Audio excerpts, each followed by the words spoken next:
Corse Info.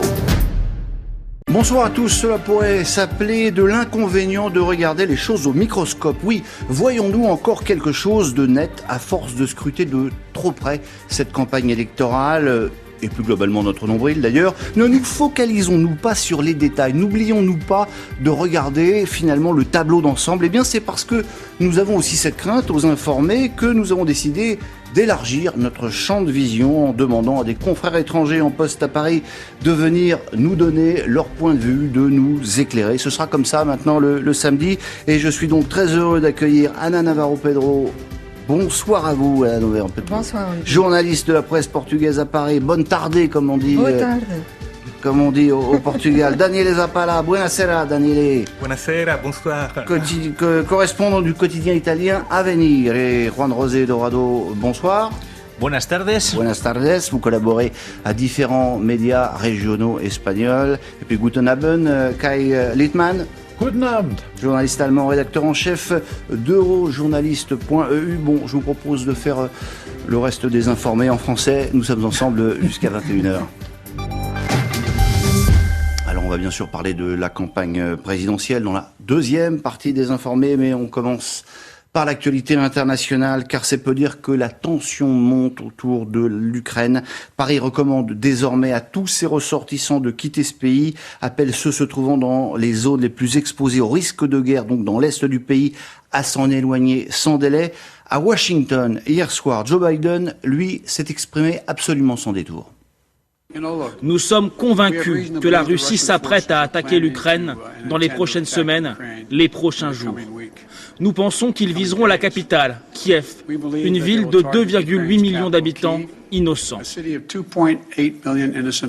Bon, la question, c'est la question à $100 000, à moins que ce soit 100 000 roubles. Kai Littmann, vous croyez à une guerre prochaine ? C'est très difficile à dire. J'ai parlé aujourd'hui avec Olivier Védrine à Kiev, qui est rédacteur-chef du Russian Monitor, un de nos partenaires.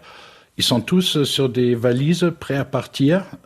Il y a une ambiance totalement étrange à Kiev, qui est quand même encore relativement loin de la frontière. Il y a une véritable peur que ça puisse éclater d'un moment à l'autre. Ana Navarro Pedro. Effectivement, on n'a pas l'impression que Poutine voudrait vraiment envahir l'Ukraine. Ce serait l'issue d'une telle aventure. Il ne le sait que trop bien, lui et Lavrov, son ministre des Affaires étrangères, qui est quand même l'un des meilleurs diplomates au monde.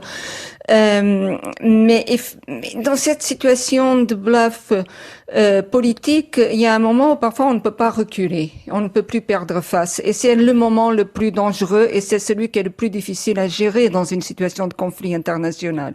Et puis il y a les États-Unis qui de notre côté jouent un drôle de jeu. Les Européens nous disent nous on ne croit pas trop.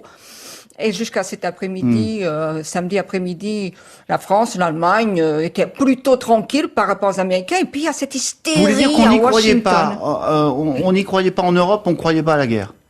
On semblait croire moins à quelque chose d'éminent. Tandis qu'aux États-Unis, il y a une hystérie qui monte à Washington depuis quelques jours. Ils vont envahir.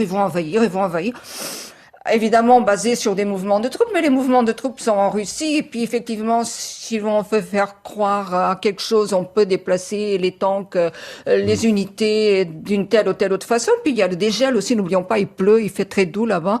On a vu des tanks russes s'embourber à Rostov récemment dans la boue. Donc peut-être qu'ils font des mouvements uniquement dans ce sens-là. On ne sait pas. En fait, on peut spéculer là-dessus. Le problème, le danger, c'est vraiment arriver à un point donné, on ne peut plus reculer et on ne peut plus perdre la face. Daniele Zappala, est-ce que Poutine n'avait pas finalement parié sur une forme de faiblesse des Américains en ce moment, après le départ de l'Afghanistan, des Américains qui seraient obsédés par la Chine, il pouvait se dire finalement on peut intervenir en Ukraine, personne ne va bouger. Oui, je pense qu'il veut vraiment asseoir son grand retour quand même dans un jeu qu'il espère en fait de véritable retour il faut bien le dire, en fait, dans une guerre froide qui ne dit pas son nom. Et donc, c'est vrai que aujourd'hui, il est en train en fait de tester vraiment les nerfs des grands acteurs internationaux. Et bien sûr d'abord les États-Unis, sachant qu'il a en fait plusieurs cartes de son côté, et n'oublions pas en fait notamment en fait tous les volets énergétique, qui est un peu l'arrière-fond de cette assurance en fait de la Russie, de ces grands retours en fait sur les débats de la scène, bien sûr sur les contextes ukrainiens, mais en général on les voit également sur d'autres en fait scénarios internationaux. Mais du coup vous croyez à l'hypothèse d'une guerre dans les jours qui viennent? C'est en fait aujourd'hui, il faut bien le dire, du 50-50. La diplomatie peut avoir encore les derniers mots, car effectivement les risques seraient énormes. Et en même temps, c'est vrai que comme le disait en fait Anna, aujourd'hui il y a en fait trop de finalement agrégation de forces et des déclarations pour que en fait voilà rien ne se passe. Les risques sont vraiment très grands. Juan José Pedro, parce que c'est vrai qu'on se dit que finalement on pouvait penser que Poutine avait beaucoup à perdre quand même dans cette intervention militaire. Ce qui me fait peur, moi, dans l'attitude de Poutine, c'est que il paraît avoir assumé le fait qu'il peut supporter des sanctions financières. Puisque nous, les Européens, mais aussi les Américains, ne parlent depuis le début que des sanctions financières, et ce qui lui permet aussi, effectivement, de jouer avec les militaires. Mais n'oublions pas, effectivement, qu'on est dans une période très, très particulière, en parlant de la météo, qui peut impossibiliter des mouvements des troupes si on souhaite avancer, mais en tout état de cause, aujourd'hui, on est beaucoup plus près d'un conflit qu'on ne l'était samedi dernier. Aujourd'hui, depuis quelques jours, il y a des bombardements. C'était pas le cas il y a une semaine. Donc vous croyez, vous, à une hypothèse plus qu'une hypothèse, quoi? Plus qu'une hypothèse, vous croyez à la guerre imminente? C'est une réalité aujourd'hui, puisque ces mouvements des troupes s'accompagnent aussi des bombardements des deux côtés de la frontière avec le Donbass. Anna Navarro-Pedro, de toute façon, on est tranquille jusqu'à dimanche? Parce que il y a la trêve olympique quand même, non? Ça, la trêve olympique. Et vous y croyez pas du tout? Ça fait deux. Maintenant, dans le passé, on l'a vu avec les Jeux d'hiver en Russie. Mais il y a quelques années, on verra bien. Il y a le président de l'Ukraine qui a proposé de rencontrer Poutine pour qu'il lui dise ce qu'il veut. On sait ce qu'il veut. Il ne veut pas l'OTAN à ses portes. Ça, c'est clair. On peut peut-être partir de ce principe aussi pour négocier. Et la voie diplomatique est la seule issue qui nous convient actuellement, me semble-t-il.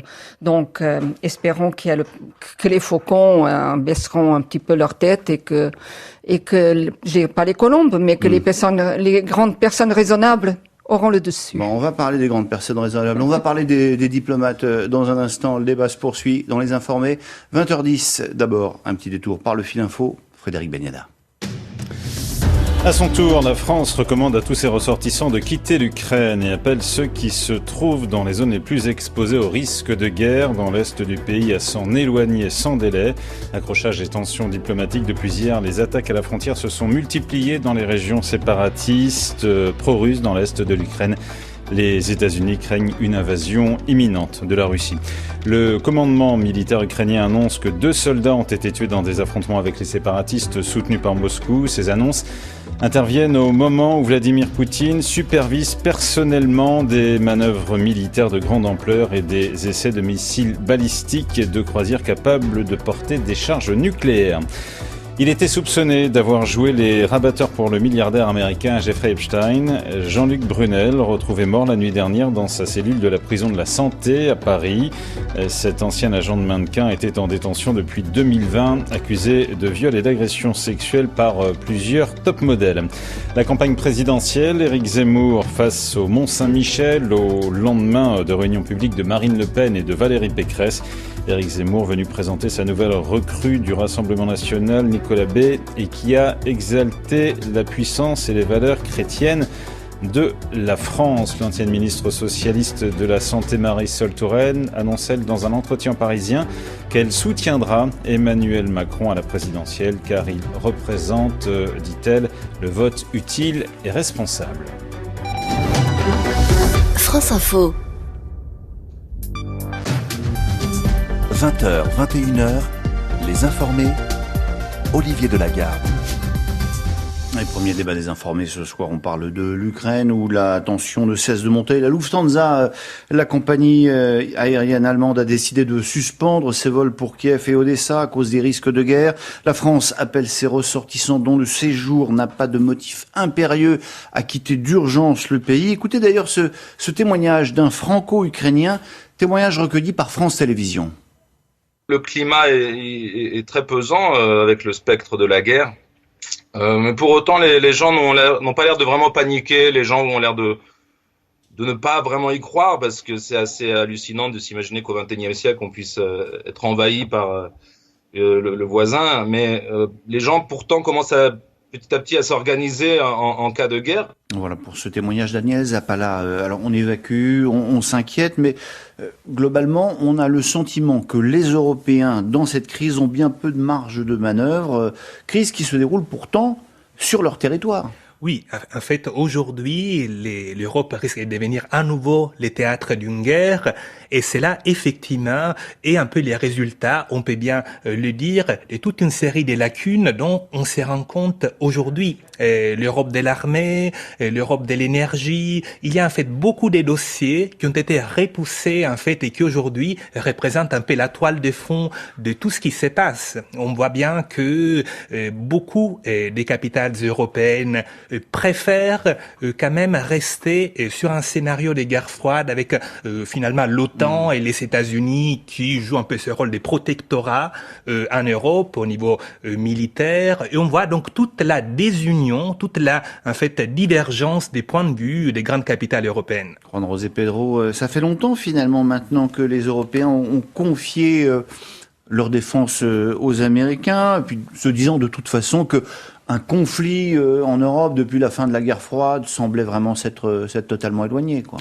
C'est le cas, effectivement. On aurait dû apprendre depuis quelques années, parce que avant Trump, c'était déjà Obama qui avait prévenu sur le fait que les Européens devaient investir beaucoup plus dans leur défense. Donc Obama, il y a Trump, il y a Biden aussi qui a fait pratiquement les mêmes déclarations. On a commencé à créer cette boussole stratégique qui va être étudiée par l'Union européenne et qui devrait être approuvée. C'est une espèce de défense européenne lors du sommet du mois de juin du côté de Madrid, le sommet de l'OTAN. Mais la réalité aujourd'hui, c'est que nous, on est négligeable dans cette histoire de l'Ukraine. Et tout ce qu'on a fait n'a pas vraiment d'essence. Le format Normandie, par exemple, n'a rien apporté, hormis justement nous faire croire pendant quelque temps qu'on avait quelque chose à dire. Mais la réalité, c'est qu'aujourd'hui, même en Europe, nous ne sommes pas du tout, on contrôle pas du tout ce qui se passe. La preuve avec l'Ukraine, la preuve avec les États-Unis et la Russie, la preuve à Genève quand on était laissé de les côtés lors des négociations entre les deux pays. On n'a rien à dire, on ne nous écoute pas, Navarro Pedro. Emmanuel Macron s'est entretenu aujourd'hui avec le président ukrainien. Il a un rendez-vous téléphonique demain avec Vladimir Poutine. Tout ça, c'est quoi? C'est du vent? Au départ, la question qu'on peut se poser, c'est l'Europe, combien de divisions? Aucune. La France a sa force de frappe, a son armée, un peu tirée maintenant vraiment tiraillée, surtout pour toutes ces interventions. Mais mis à part, qu'est-ce qu'on peut avoir comme pas? Deuxièmement, vous avez bien dit, les Européens ont mis leur destin, leur sécurité entre les mains des Américains. C'est une sorte devient une région satellite des États-Unis, somme toute. Espérons qu'on ne devienne pas un protectorat quand même. Et au moins Emmanuel Macron, même si ça ne peut pas aller très loin peut-être, a le mérite de mettre l'Europe autour de la table des négociations, même si c'est un petit bout de la table des négociations. Mais qu'est-ce qu'on peut promettre? Qu'est-ce qu'on peut offrir? Qu'est-ce qu'on peut avoir comme intervention? Il y a le gaz russe et l'Allemagne, effectivement. C'est un des éléments, l'un des cartes qu'on pourrait jouer, mais c'est pas la France qui peut la jouer entièrement. Il faut que ce soit d'accord avec Berlin. C'est loin d'être fait, me semble-t-il. Je parle sous votre contrôle de mon collègue.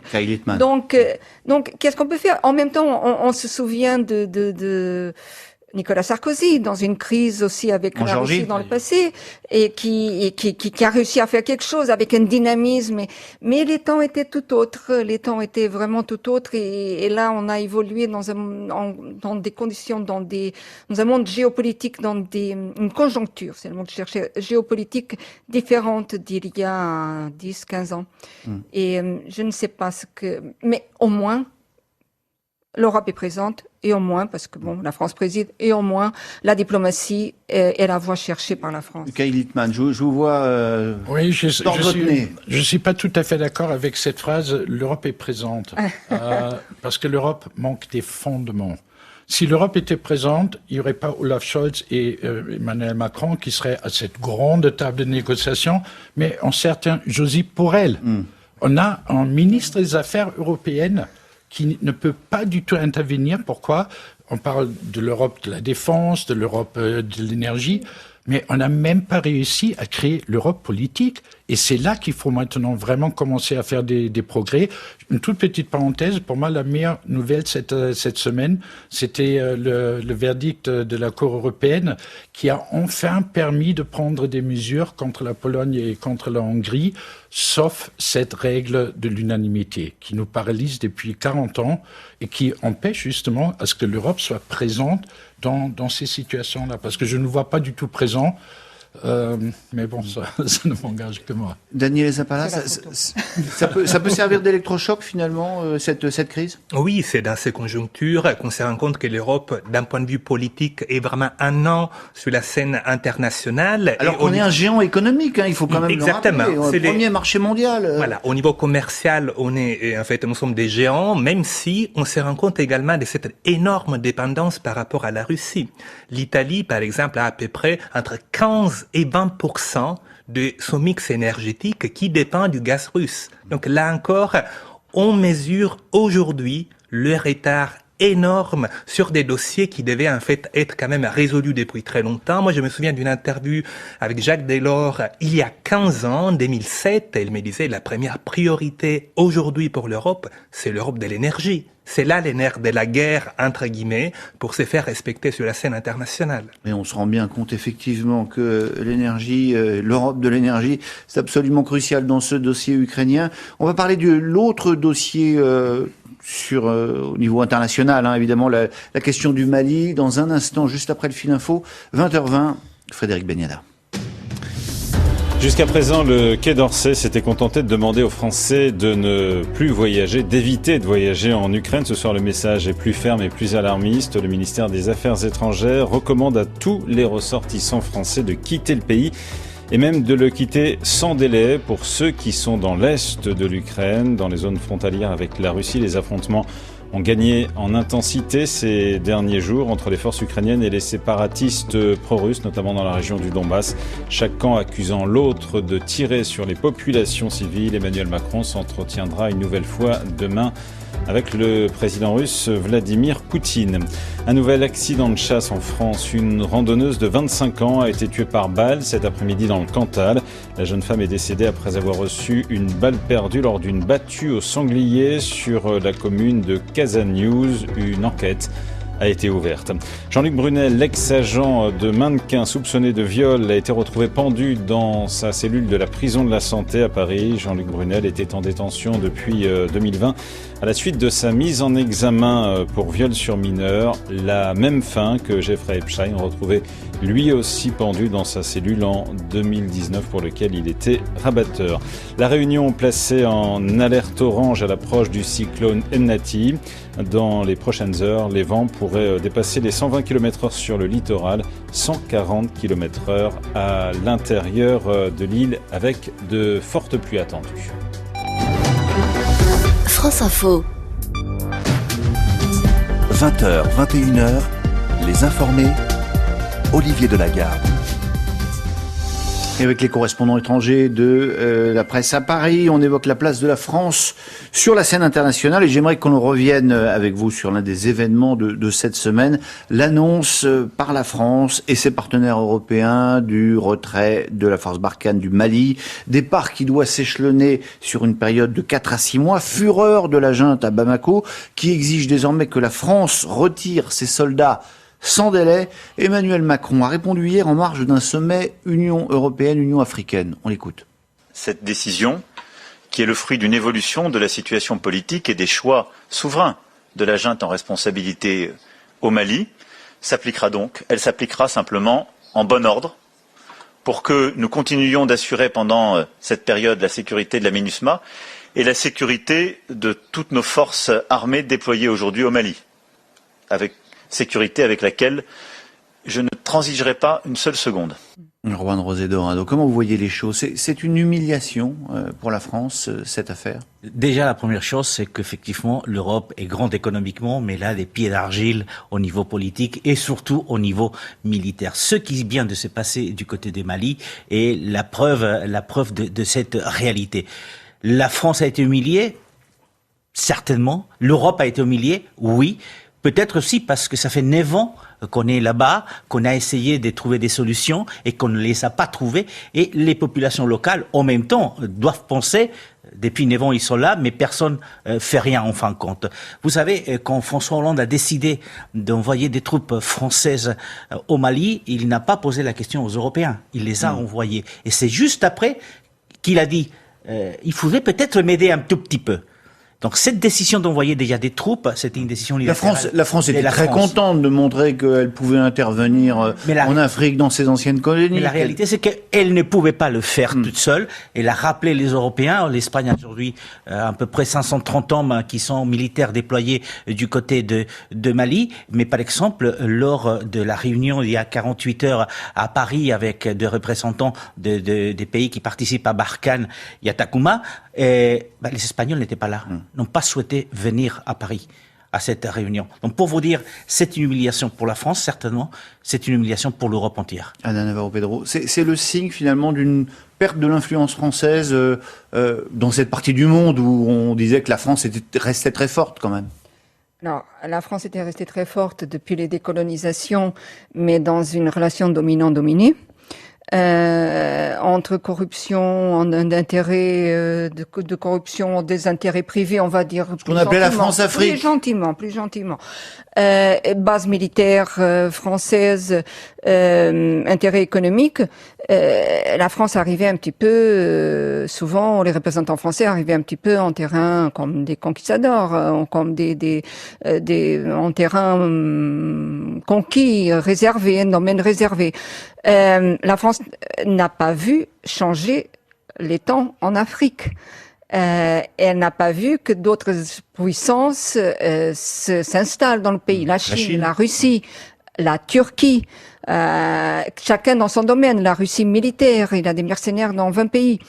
La Chine, économie, investissement, commerce. La Turquie, religieux, culturel. Vous imaginez demain, en termes géopolitiques, ce que ça veut dire si ces trois puissances deviennent majoritairement dominantes dans le continent, ce que ça peut représenter sur la politique migratoire pour l'Europe. Et la France n'a pas vu cela installé là-bas comme elle l'était, comme elle l'est jusqu'à présent. Elle a perdu aussi la bataille de l'opinion publique en Afrique de l'Ouest. Une grande partie de l'insuccès de Barkhane, c'est qu'ils n'ont pas réussi à en finir avec l'insécurité.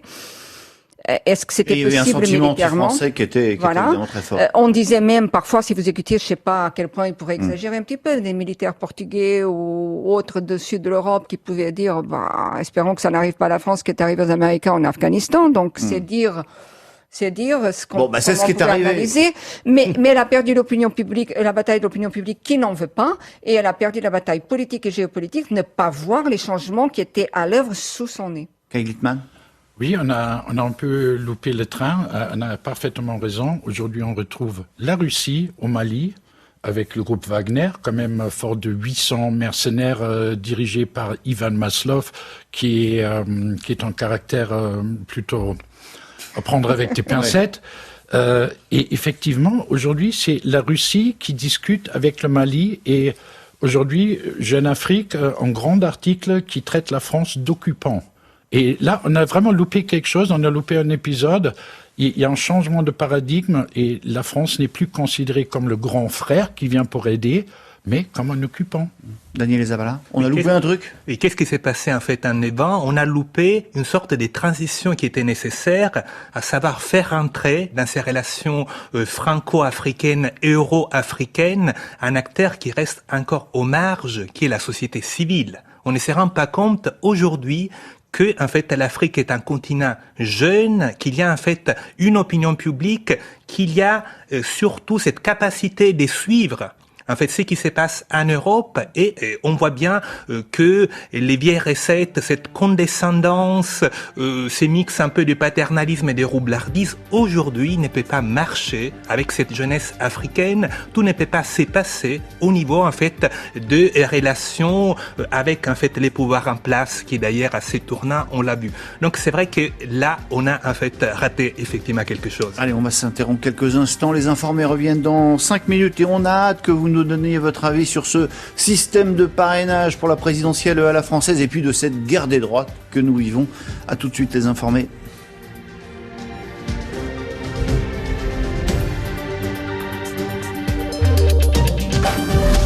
Complorama, un podcast original France Info pour décortiquer les théories du complot. Des clés pour comprendre les rumeurs et expliquer l'info. L'ADN de la théorie du grand remplacement, c'est le 23e épisode de Complorama. Avec Rudy Reichstadt, directeur de Conspiracy Watch, et Tristan Mendes France, maître de conférences et membre de l'Observatoire du conspirationnisme. Il y a quand même ces accents complotistes, l'idée que tout ça serait un projet écrit d'avance, mis en œuvre par une élite intellectuelle, politique, médiatique, qui en serait complice objectivement.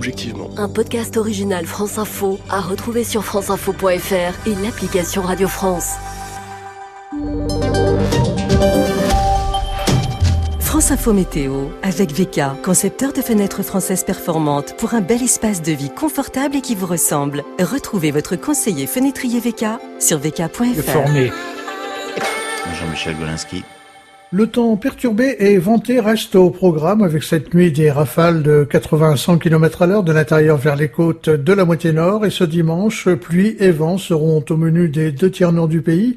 Un vent d'ouest à 60 km à l'heure en journée mais qui va se renforcer en soirée jusqu'à 110 km à l'heure de la Normandie à la frontière belge, puis jusqu'au Grand Est dans le courant de la nuit de dimanche à lundi.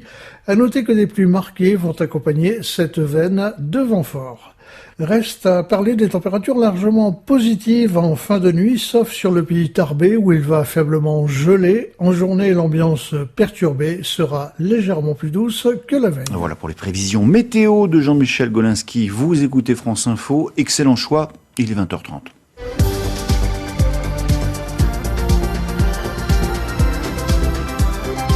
Et on retrouve Laurence Mérite pour l'info. Un nouveau bilan après le passage de la tempête Eunice sur le nord-ouest de l'Europe. Au moins 16 personnes sont mortes. En Allemagne, plus de 1000 kilomètres de voies ferrées sont endommagés. Et il y a en France plusieurs milliers de foyers plongés dans le noir, encore dans la Somme et le Pas-de-Calais notamment. Figure déchue du monde de la mode, le français Jean-Luc Brunel est mort en prison. Il a été retrouvé pendu la nuit dernière dans sa cellule de la santé à Paris, Charlotte Piret. Jean-Luc Brunel a en effet été retrouvé pendu avec ses draps cette nuit dans sa cellule de la maison d'arrêt de la santé. Une enquête pour recherche des causes de la mort a été ouverte comme c'est systématiquement le cas lors d'un décès en détention.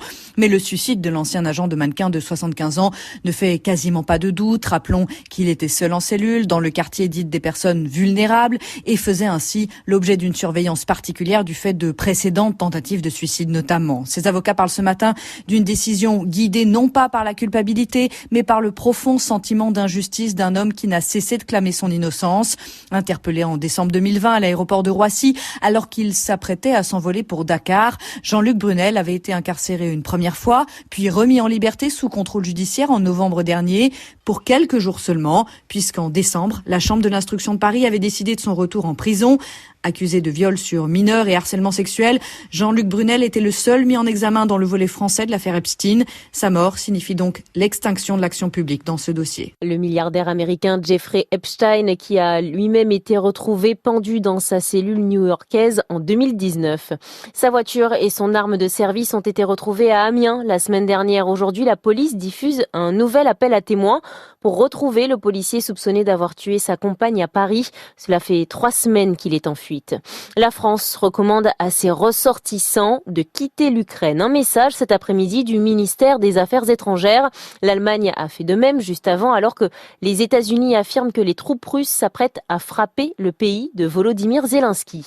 La tension monte à Ottawa entre la police et les derniers manifestants des convois de la liberté. 100 personnes ont été interpellées. Des substances chimiques sont utilisées contre certains opposants aux restrictions sanitaires. Contre le pass vaccinal, des manifestants de nouveau dans la rue ce samedi en France. Ils ont défilé à Paris et plusieurs autres villes, dont Strasbourg, où 550 personnes se sont rassemblées, selon la préfecture. À 50 jours de la présidentielle, Marisol Touraine soutient Emmanuel Macron. L'ex-ministre socialiste considère que le pas encore déclaré candidat représente le vote utile et responsable. De son côté, Christiane Taubira lance un appel aux dons sur les réseaux sociaux pour financer sa campagne. Et puis dans une demi-heure, Nantes reçoit le leader leader de la Ligue 1, le Paris Saint-Germain, un match qui compte pour la 25e journée du championnat. 20h33 sur France Info. 20h, 21h, les informés, Olivier Delagarde.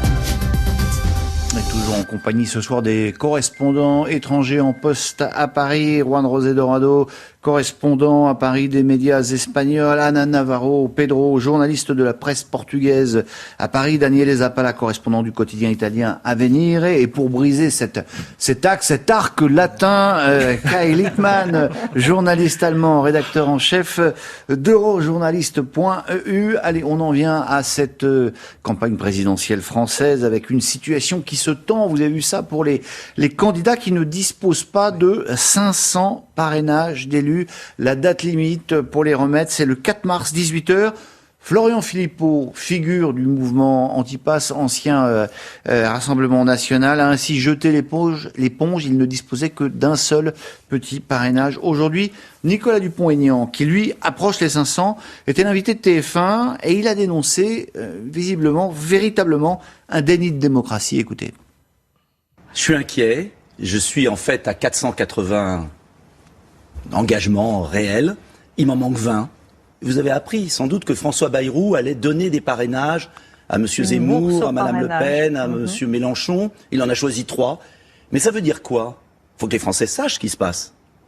Ça veut dire que le président de la République choisit lui-même ses concurrents. Mais est-ce que c'est une démocratie ? On est en train de voler la présidentielle aux Français. Ana Navarro Pedro, qu'est-ce que vous pensez de ce système qui fait obligation aux candidats d'obtenir 500 parrainages d'élus pour se présenter ? Il y a la même chose au Portugal ? Alors, au Portugal, c'est des signatures citoyennes. Il faut environ, au moins 7500 signatures de citoyens électeurs. C'est pas trop, c'est pas beaucoup.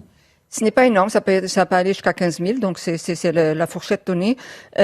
Pourtant, il y a un débat en disant que c'est beaucoup trop, et pourtant c'est facile à obtenir parce qu'il faut les vérifier. C'est pas comme les pétitions dans la rue. mais bon, il y en a qui disent c'est quand même beaucoup trop, mais on les obtient assez facilement. Faut bien le dire. Faut un peu de travail, c'est tout. En France, c'est compliqué. Le fait que c'est vraiment un déni de démocratie, je suis d'accord. Le fait que vous êtes d'accord, c'est un déni de démocratie pour vous. Oui, parce que évidemment qu'il faut des filtres. Évidemment que on ne peut pas avoir 500 candidats ou 100 ou 50 avec des projets fantaisistes très souvent, mais empêcher des personnes qui ont une voix dans la scène politique française, qui sont sollicitées par les médias, qui forment l'opinion publique ou pas, mais empêcher des personnes à ce niveau-là, de se porter candidat quand ils ont une structure en plus derrière elles et qu'ils ont une voix réelle dans la politique française, c'est quand même un déni de démocratie. Et Dupont-Aignan n'avait pas tort en disant que le président choisit ses candidats. Cette initiative de Bayrou paraît très intéressante, mais on dit au Portugal quand l'aumône est trop grande, le pauvre se méfie. Et effectivement... C'est pas mal comme... oui. Et quand on est pauvre, on connaît probablement. mais voilà, donc c'est le président en France déjà, c'est extraordinaire de voir un président de la République qui décide absolument de tout. Sa parole devient force de loi dans ce pays. Il dit je vais décider de ceci, j'ai décidé. Dernière en date, le pass vaccinal, c'est tout juste le lendemain, on vous le demandait à l'entrée. Il n'est pas voté, on vous le demandait déjà. C'est-à-dire que on est un pays quand même assez monarchique, vous savez. On a coupé la tête des rois, mais on l'a immédiatement arrêté. C'est pire, ce n'est plus une monarchie républicaine, c'est une république absolutiste que vous êtes en train d'inventer. Voilà, Daniele Zappala, déni de démocratie.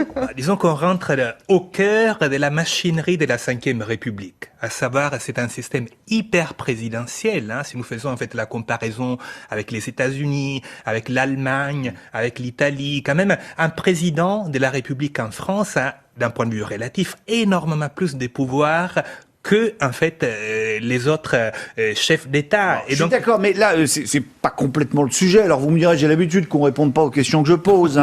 Néanmoins, sur cette histoire de parrainage, on est là-dedans. C'est un contrepoids et c'est un garde-fou qui est compréhensible par rapport à ces systèmes, à savoir effectivement un président qui peut dissoudre en fait, le Parlement ne peut pas, en fait, être choisi d'une manière, en fait, à la légère. Donc voilà, c'est un peu, je crois, vraiment les contrepoids de ces hyper-présidentialisme à la française. Juan José Dorado. Le système des parrainages est complètement dépassé. Peut-être que quand il a été instauré, avait un sens, mais aujourd'hui est complètement dépassé, effectivement. Alors, parler des délits de démocratie, c'est peut-être trop fort, mais il est certain aujourd'hui qu'il n'est pas normal qu'un Mélenchon ne puisse pas, à la date d'aujourd'hui, avoir ces parrainages, comme il n'est pas normal que celle qui pourrait être au deuxième tour, Marine Le Pen, ne les ait pas non plus. Donc, il va falloir effectivement trouver un autre système. Nous, en Espagne, c'est comme le système portugais, c'est des signatures citoyennes avec un nombre très peu, c'est 1% sur le total des listes électorales de la province, du département, l'équivalent du département. Donc, avec très peu de signatures, quelques milliers, parfois c'est suffisant pour être représenté. Mais nous sommes un système parlementaire avec des partis politiques. Donc, en France, faut-il trouver? Oui, parce que quand vous regardez la liste qui a été publiée jeudi dernier par les conseils constitutionnels, vous voyez que même François Hollande a un parrainage. François Hollande. Ils sont 15 personnes qui sont même pas déclarées et qui avaient un parrainage. Donc, effectivement, ce système est arrivé au bout. Kay Littman. C'est un peu un anachronisme et je suis d'accord. Pour vous, ça n'existe pas du tout, évidemment, par la force des choses en Allemagne. On ne connaît pas ce système-là et vu depuis l'Allemagne, c'est un peu un système pour maintenir l'entre-soi politique. Et c'est moins rigolo que ça puisse paraître au premier abord, parce qu'à un moment donné, il faut aussi se poser la question pourquoi il y a 2 Français sur 3 qui boudent aujourd'hui les élections, qui ne se sentent plus concernés par le cirque politique. Et quelque part, ça en fait partie. On tient des gens à l'écart, justement, comme tu as dit, Juan, quelqu'un comme Mélenchon, mais c'est inconcevable que quelqu'un comme lui n'ait pas assez de votes pour pouvoir se présenter. Il les aura, mais, oui, mais, bon. Mais c'est-à-dire qu'il dépense beaucoup d'énergie, finalement, avant l'élection. Être aidé pour avoir des parrainages, un Mélenchon ou une Marine Le Pen, être aidé pour avoir des parrainages. C'est insultant pour quelqu'un qui représente aujourd'hui 15, mais qui a représenté pratiquement 20% lors des dernières élections. Bon, il n'est pas encore c'est inconcevable. Dans les sondages, mais oui, un peu plus bas, oui. Oui, un peu plus bas. Mais c'est pas grave. Peut-être d'ailleurs va-t-il monter. On va d'ailleurs s'intéresser maintenant aux candidats. On va s'intéresser à la guerre des droites, qui fait la campagne et qui fait l'événement juste après le fil info, 20h40. Frédéric Beniada. À son tour, la France recommande à tous ses ressortissants de quitter l'Ukraine et appelle ceux qui se trouvent dans les zones les plus exposées au risque de guerre dans l'est du pays à s'en éloigner au plus vite, sans délai. Accrochage et tensions diplomatiques depuis hier. Les attaques à la frontière se sont multipliées dans les régions séparatistes pro-russes dans l'est de l'Ukraine. Les États-Unis craignent une invasion imminente de la Russie. Le commandement militaire ukrainien annonce que 2 soldats ont été tués dans des affrontements avec les séparatistes soutenus par Moscou. Ces annonces interviennent au moment où Vladimir Poutine supervise personnellement des manœuvres militaires de grande ampleur et des essais de missiles balistiques de croisière capables de porter des charges nucléaires. Il était soupçonné d'avoir joué les rabatteurs pour le milliardaire Jeffrey Epstein. Jean-Luc Brunel, retrouvé la nuit dernière dans sa cellule de la prison de la Santé, cet ancien agent de mannequin, était en détention depuis fin 2020, accusé de viol et d'agression sexuelle par plusieurs top modèles. La campagne présidentielle, Éric Zemmour face au Mont-Saint-Michel, aujourd'hui au lendemain des réunions publiques de Marine Le Pen et de Valérie Pécresse.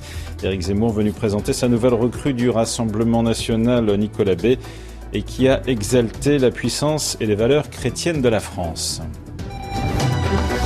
France Info. 20h, 21h, les informés, Olivier Delagarde. Alors, on ne connaît pas encore la fin de l'histoire, mais cela restera, à n'en pas douter, comme l'un des faits dominants de cette campagne présidentielle 2022, la guerre des trois, avec un fauteuil pour 3, on pourrait dire ça comme ça, qui pourra affronter le président de la République que les sondages donnent largement vainqueur au premier tour. Alors hier, après son meeting raté de la semaine passée, Valérie Pécresse était au Cannet, c'est dans les Alpes-Maritimes. Elle était devant 2500 personnes. Écoutez-la. Vous avez vu que je suis la cible de toutes les attaques. Depuis janvier. Alors là aussi, c'est le bal des hypocrites. Chez En Marche, ils expliquent qu'ils sont là pour lutter contre les extrêmes. C'est leur seul combat. C'est le combat qui les mobilise.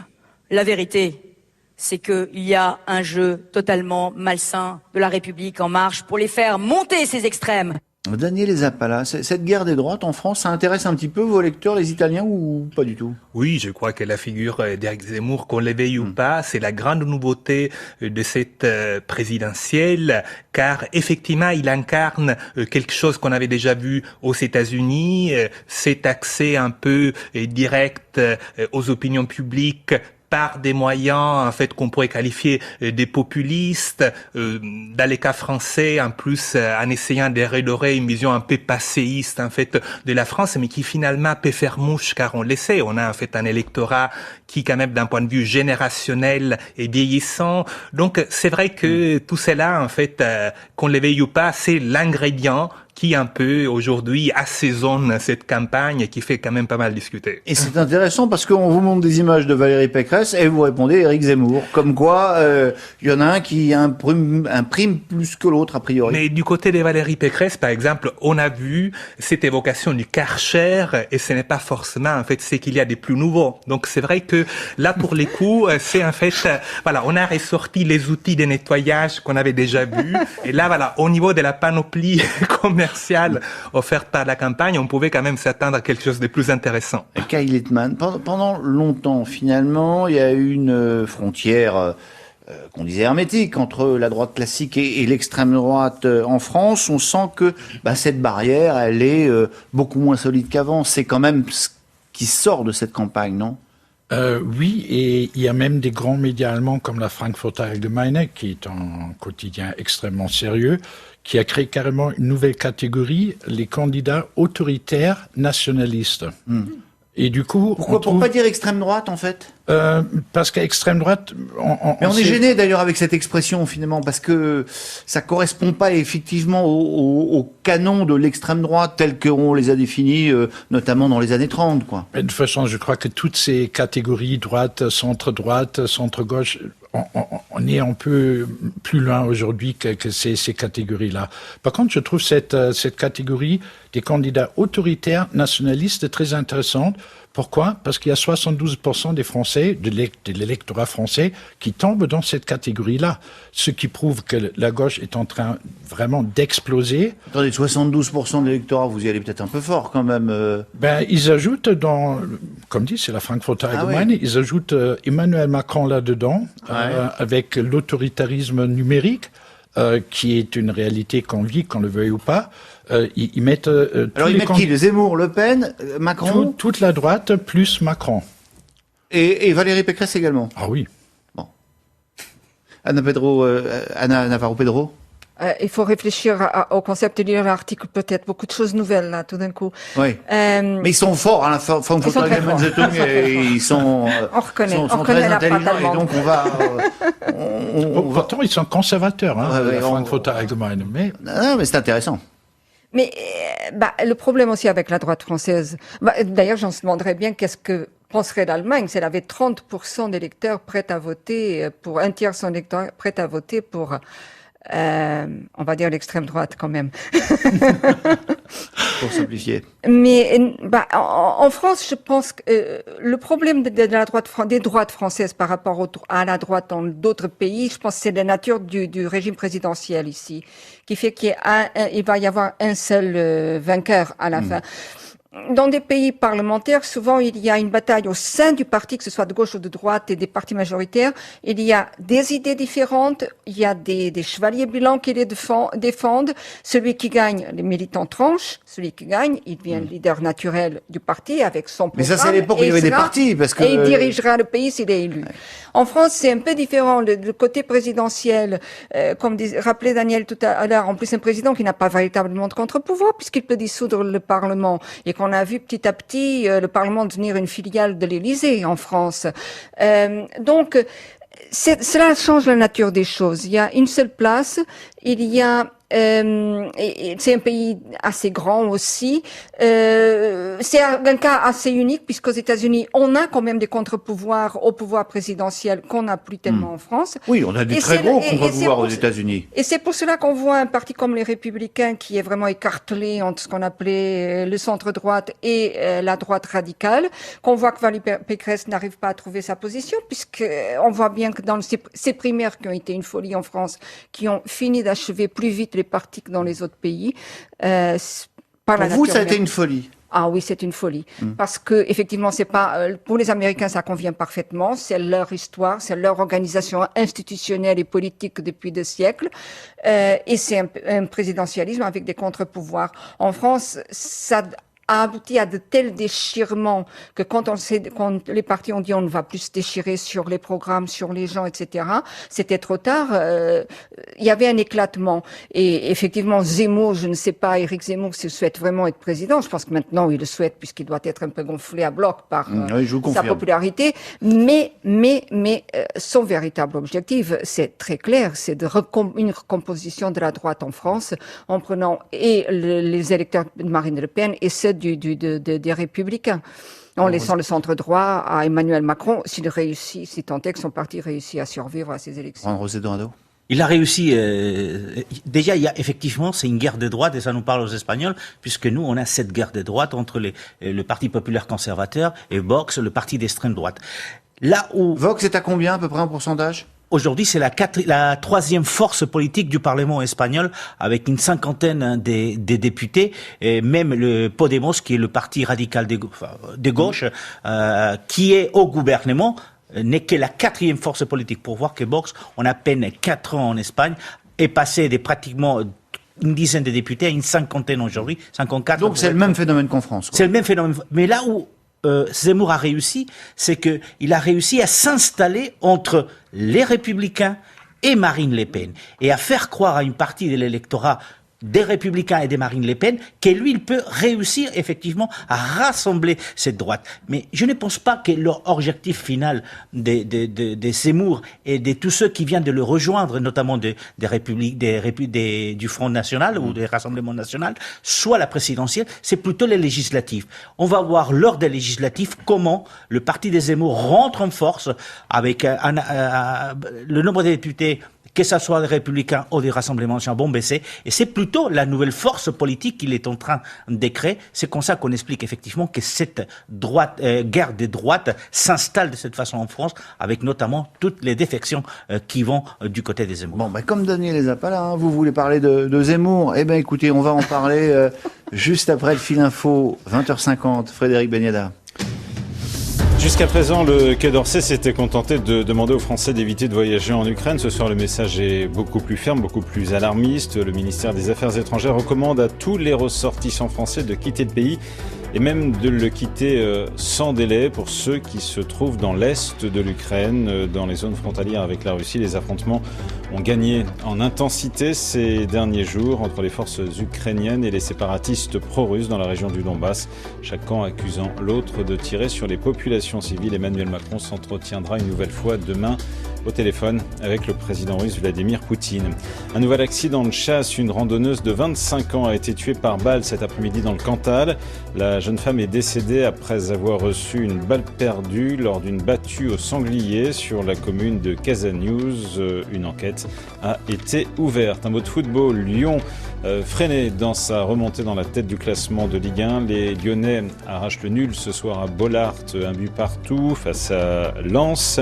À 21h, le Paris Saint-Germain se déplace à Nantes. France Info. 20h, 21h, les informés, Olivier Delagarde.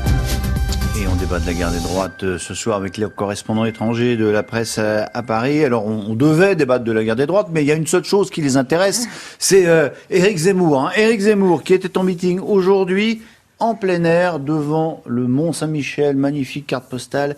Écoutez-le.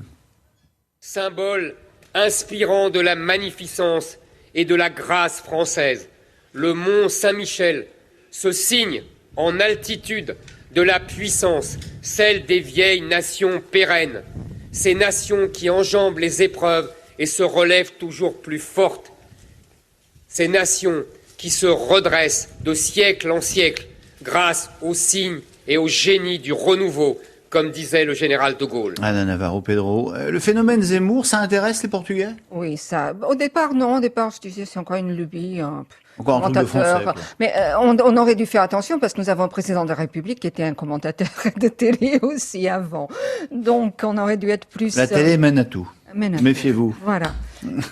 Oui, évidemment que ça intéresse, d'autant plus que nous avons aussi l'émergence d'un phénomène d'une droite populiste, nationaliste. Quoique le nationalisme au Portugal, ça ne veut pas dire grand-chose, un pays très centralisé, très homogène depuis longtemps. Mais ça intéresse énormément pour ce que ça signifie pour l'avenir, ça signifie pour la France et pour l'Europe, parce que la France, on a des gouvernements, on parlait tout à l'heure de la Hongrie et de la Pologne, on a effectivement des gouvernements plus problématiques en Europe en ce moment pour les principes démocratiques. Mais la France servirait d'exemple si on venait avoir un énorme retentissement, une énorme élection. Et Zemmour est en train de changer la donne à ce niveau. Sa candidature est en train de changer la donne puisqu'il est en train de prendre une partie de l'électorat de la droite classique. Voilà, ceux qui sont plus aisés, plus diplômés, tandis que Marine Le Pen reste avec sa base assez populaire et contestataire. Et donc ça nous intéresse. Et puis ça nous intéresse parce que la France se voit aussi comme un pays avec une mission globale encore. Même si le phare du monde. Si un de vos diplomates a eu cette merveilleuse expression, une moyenne impuissance, il y a déjà de longues années, eh bien la France se veut toujours avec une mission globale et c'est un pays qui pèse au sein de l'Union européenne. Alors justement, Kai Littmann, est-ce que finalement la montée du phénomène Zemmour n'est pas la conséquence de ce dont nous débattions dans la première partie de l'émission, c'est-à-dire finalement sentiment de déclassement, de retrait de la France au niveau international? Mais toutes ces choses-là actuellement sont liées, et ça commence même avec le langage qu'on utilise. Je veux dire, là, on parle de la guerre de la droite, on vient de parler de l'Ukraine, où il y a un véritable risque d'une vraie guerre. Je veux dire, on est en train vous avez raison, faisons attention aux mots qu'on utilise. Mais... Oui, mais on perd beaucoup de choses, et finalement, on ouvre des autoroutes à des personnages comme Zemmour. Et je fais la parenthèse, en Allemagne, il s'est forgé un nom comme justement le blanchisseur de Vichy, et c'est quelque chose qui passe alors vraiment pas. Mais on est là, on regarde ce phénomène un peu avec des grands yeux, en se demandant mais qu'est-ce qui se passe en France actuellement? Daniel Zappala.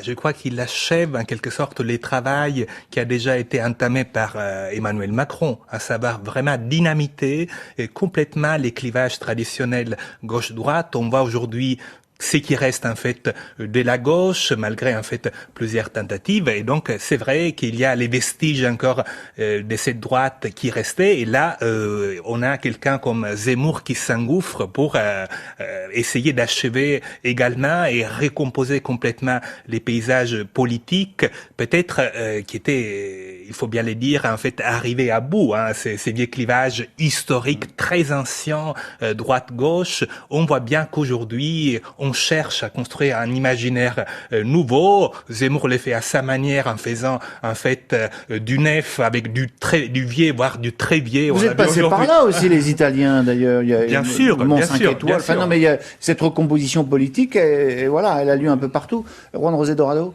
Zemmour est le résultat des 20 heures des crises sociales en France. Mais pas que Zemmour, parce que je pense que les Français ont voulu commencer à trouver du sens à ce qui se passait en France et cette crise sociale, déjà avec l'élection d'Emmanuel Macron. Parce que personne ne croyait qu'Emmanuel Macron, dans un pays conservateur comme l'a toujours été la France, pouvait être élu arrivant comme ça sur le panorama politique. Mais vous imaginez aujourd'hui quel est l'héritage d'Emmanuel Macron? Vous dites, vous parlez de récomposition politique. Non, il est en train de détruire complètement le paysage politique. Il a fini avec la gauche républicaine, la gauche socialiste, et il va faire pratiquement la même chose avec la droite. Quand il partira dans 5 ans ou dans 10 ans, on ne sait pas quel est le paysage politique qu'il va laisser derrière lui. Je ne pense pas que ça soit une récomposition. Aujourd'hui, on est en train de tout détruire en France. Et ça, c'est par contre quelque chose qui peut effectivement nuire encore à cette crise sociale qui est latente, enfin qui est réelle en France, et pas depuis 5 ans, mais depuis 20 ans. Bon, c'est très inquiétant ce que vous dites, mais c'est aussi très intéressant. J'ai une Mauvaise nouvelle à vous annoncer, les informés, c'est terminé, mais évidemment, vous nous avez quand même bien ouvert les yeux et c'est pour ça qu'on vous a invité. C'est bon d'avoir des gens qui viennent parler de la situation française avec des yeux un petit peu différents des commentateurs politiques habituels. Merci à vous quatre, Ana Navarro Pedro, journaliste portugaise, Daniela Zappala, journaliste italien, Juan José Dorado, espagnol évidemment, Kai Littmann, journaliste allemand. J'aurai plaisir pour ma part à vous retrouver dès demain soir 20h pour une nouvelle édition des Informés. D'ici là, portez-vous bien, puis restez avec nous. L'info continue sur France Info.